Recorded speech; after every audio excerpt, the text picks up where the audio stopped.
warahmatullahi wabarakatuh.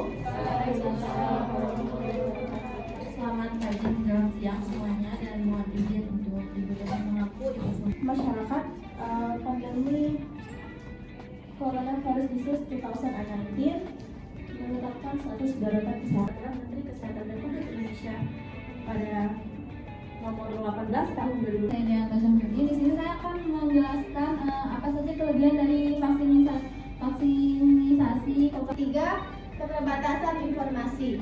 Kebijakan yang didasarkan pada informasi yang tidak lengkap atau berubah dapat menyebabkan dapat diterapkan baik secara preventif maupun represif yang mensyaratkan. silakan misalnya. Oke, silakan Muhammad. Ya, memang harus ada latihan. Oke, sudah tulisan pemikiran teman-teman toh, tapi kita harus memberikan apresiasi dari masing-masing kelompok.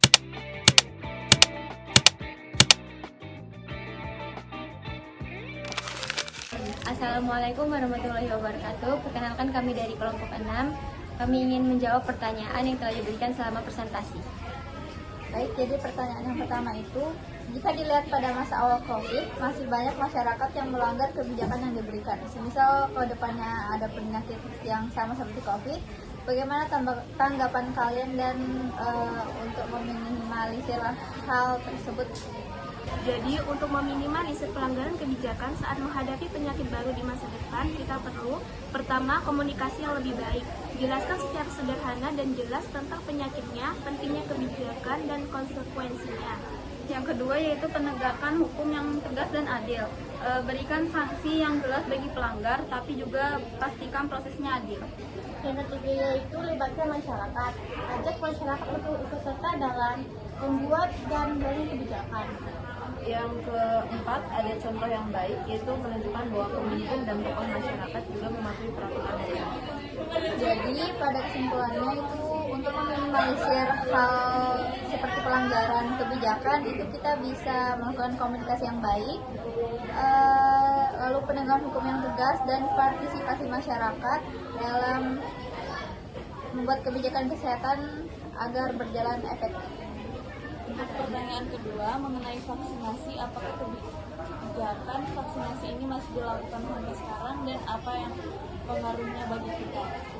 Jawabannya ya, kebijakan vaksinasi terutama untuk COVID-19 masih terus dilakukan di banyak negara termasuk Indonesia. Meskipun situasi pandemi sudah mulai mereda, vaksinasi tetap menjadi salah satu upaya penting untuk menjaga kesehatan masyarakat.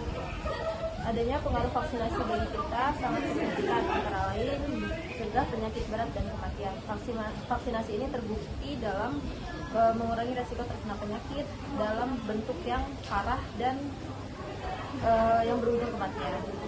Kemudian bisa membentuk kekebalan komunitas atau herd immunity. Semakin banyak orang yang divaksinasi, semakin sulit virus untuk menyebar luas. Mempercepat pemulihan ekonomi. Dengan meningkatnya kekebalan komunitas, aktivitas sosial dan ekonomi dapat kembali berjalan normal. Dan yang terakhir yaitu melindungi kelompok rentan. Vaksinasi memberikan perlindungan tambahan bagi kelompok rentan seperti lansia, anak-anak, dan orang dengan kondisi medis. Sekian dari kelompok kami. Mohon maaf apabila ada kekurangan. Terima kasih. Wassalamualaikum warahmatullahi wabarakatuh.